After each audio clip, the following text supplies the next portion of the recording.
पुणे-मुंबई द्रुतगती मार्गावर 32 तासाहून अधिक वेळ वाहतूक कोंडी झाल्यामुळे नागरिकांना मोठा मनस्ताप सहन करावा लागला होता. केवळ एक गॅस टँकर पडल्यामुळे नागरिकांना या मोठ्या त्रासाला सामोरं जावं लागलं होतं. आणि या सगळ्या विषयाच्या अनुषंगाने आज पुण्यामध्ये पत्रकार, सामाजिक कार्यकर्ते, वकील या सगळ्यांची मिळून एक बैठक झालेली आहे. नेमकं या बैठकीमध्ये काय ठरलंय याच अनुषंगाने आपण बोलणार आहोत. आपल्यासोबत विनिता देशमुख मॅडम आहेत. मॅडम, नेमकं बैठकीमध्ये काय ठरलं या त्रासाच्या अनुषंगाने?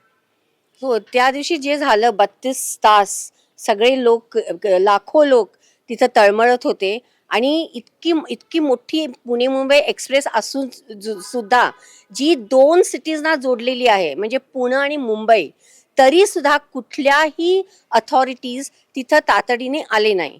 राईट फ्रॉम चीफ सेक्रेटरी म्हणा, कलेक्टर म्हणा, पोलीस म्हणा, DG पोलीस कोणीही आलेलं नाही.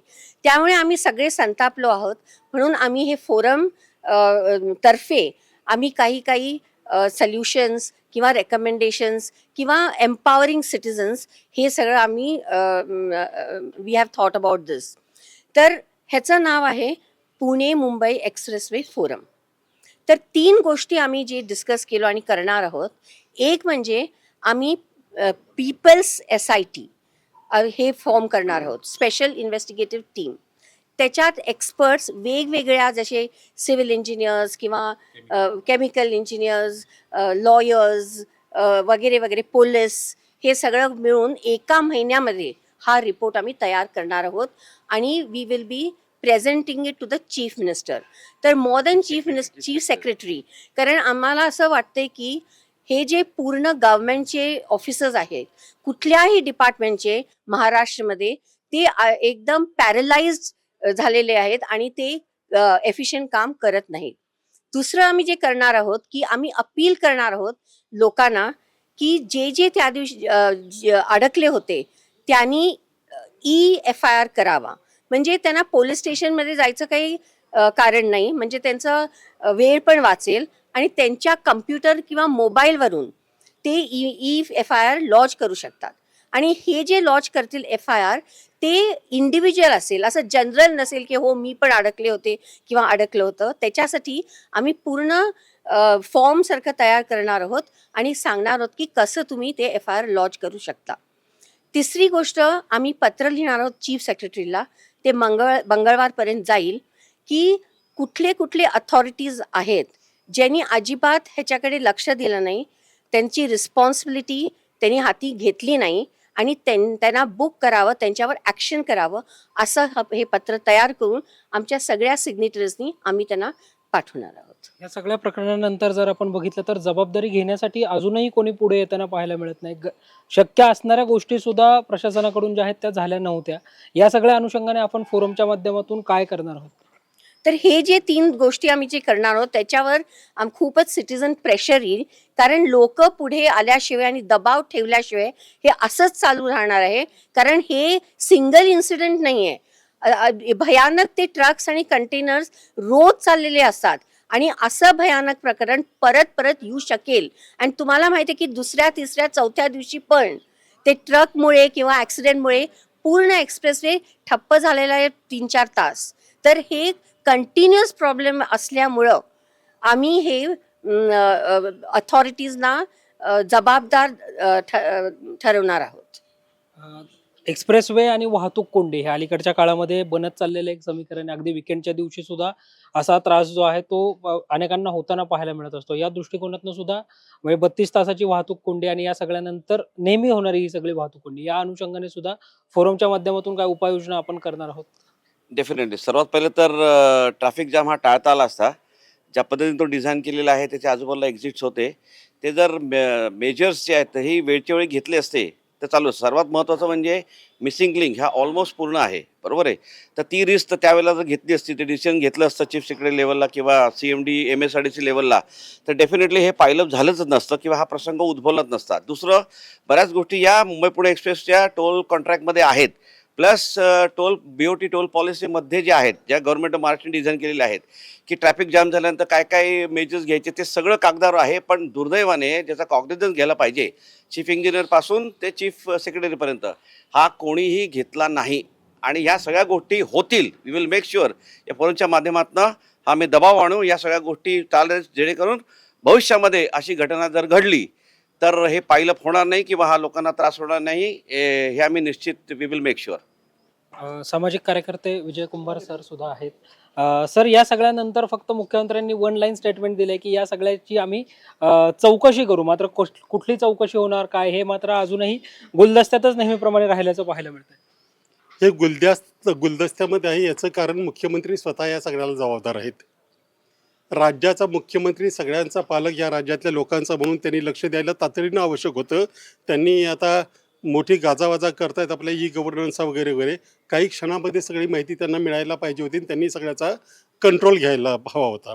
हे जे काही त्या दिवशी घडलं तो अपघात नव्हता, तर ज्या सगळ्या यंत्रणांनी ज्यांच्याकडे लोकांचं ट्रॅफिकची व्यवस्था बघायची आहे, ॲक्सिडेंटची बघायची आहे, पोलिसांची बघायची आहे, हेल्थची बघायची आहे, या सगळ्यांनी आपल्या अधिकारांकडं आपल्या जबाबदाऱ्यांकडं पूर्णपणे दुर्लक्ष केलेलं आहे. फक्त दुर्लक्ष केलेलं नाही तर याच्यानंतर त्यांनी टोलच्या रूपाने खंडणीसुद्धा वसूल केलेली आहे. त्यामुळे आम्ही मागणी करायच्या आधीच आम्हाला असं वाटत होतं की जे पैसे खंडणी स्वरूपात घेतले गेले ते टोलचे परत द्यायचा डिसिजन कोणीतरी घेईल, परंतु अजूनही कदाचित त्याच्यातला किती कटका घ्यायचा याच्यावर त्यांचे डिस्कशन चालले असतील, म्हणून ते झालेलं नाही. त्यामुळेच आम्ही हा फोरम आता सुरू केलेला आहे. न्याय मिळेपर्यंत आमचा लढा चालू राहील. एरवी आपण बघितलं तर सोशल मीडियावर सातत्याने ऍक्टिव्ह राहून आपण कसे सोशल ऍक्टिव्ह आहोत हे दाखवण्याचा प्रयत्न केला जातो. मात्र या सगळ्यानंतर DGPRनं 32 तासानंतर ट्विट करून सांगितलं किंवा माहिती दिली की आता तिथला रस्ता जो आहे तो सुरळीत झाला आहे, एक लेन सुरळीत झाली आणि नागरिकांनी त्या मार्गाचा वापर करावा. हेच जर अगोदर केलं असतं तर वाहतूक कोंडी तिथली टाळता आली असती किंवा ती पर्यायी मार्गाने तरी नागरिकांना तिथे जाता आलं असतं. याच अनुषंगाने फोरमच्या माध्यमातून सुद्धा आपण काय करणार आहोत? नाही, त्यांची जर ते जर सतर्क असते तर त्यांना ती सगळी वाहतूक जुन्या मुंबई पुणे रोडला वळवता आली असती, त्यांना अनेक उपाययोजना करता आल्या असते. पण आता आम्ही इथे जे जमलो ते सगळे आता या क्षेत्रात अनेक वर्ष काम करतोय ना, आम्ही ह्या जवळपास निष्कर्षाला आलो की राज्यात यंत्रणा नावाची कोणती गोष्ट आता अस्तित्वात नाही.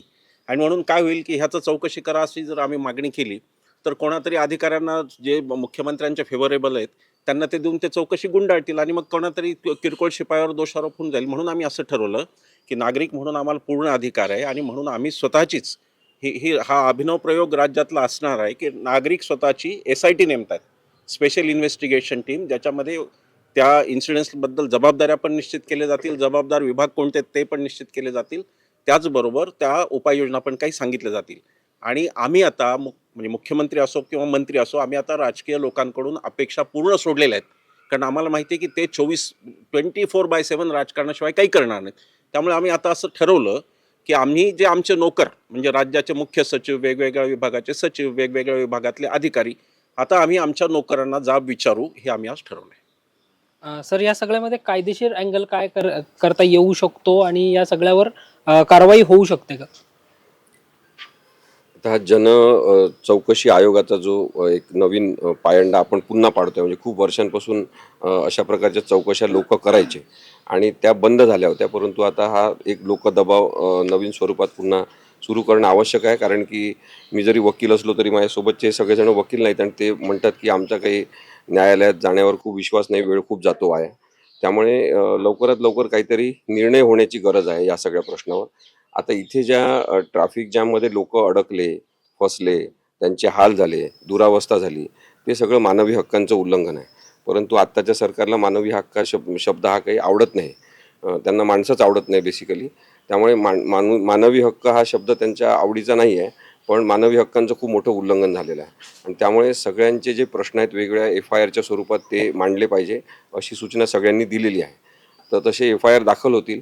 जर FIR दाखल करून घेतले नाही तर प्रशासकीय अधिकारी जे जबाबदार आहेत त्यांच्या विरुद्ध खाजगी फौजदारी तक्रार म्हणजे प्रायव्हेट क्रिमिनल कंप्लेंट केस कोर्टात दाखल करण्यात येईल. निश्चितच आज पुणे मुंबई द्रुतगती फोरम नावाने एक नागरिकांचा फोरम जो आहे तो स्थापन करण्यात आला आणि पहिल्यांदा नागरिकांचे SIT या सगळ्यावर स्थापन करण्यात येणार आहे. 32 तासाहून अधिक काळ पुणे मुंबई द्रुतगती मार्गावर जी वाहतूक कोंडी झाली होती आणि ज्या वाहतूक कोंडीमुळे सर्वसामान्यांना नाहक त्रास जो आहे तो सहन करावा लागला होता, या सगळ्या अनुषंगाने या फोरमची स्थापना जी आहे ती करण्यात आली. व्हिडिओ जर्नलिस्ट अमित भागवत सह संकेत देशपांडे, टॉप न्यूज मराठी, पुणे. आता जोकासू STP या अत्याधुनिक जॅपनीज तंत्रज्ञानाने सुसज्ज, quick installation, energy efficient, noiseless blowers, low maintenance या आणि अशा वैशिष्ट्यांनी परिपूर्ण जोकासू STP तंत्रज्ञान प्रकल्प उभारणीपासून ते विक्री पश्चात समाधानकारक सेवा देणारी, भारताबरोबरच परदेशात देखील प्रकल्पांची यशस्वी उभारणी करणारी company Deccan water treatment private limited.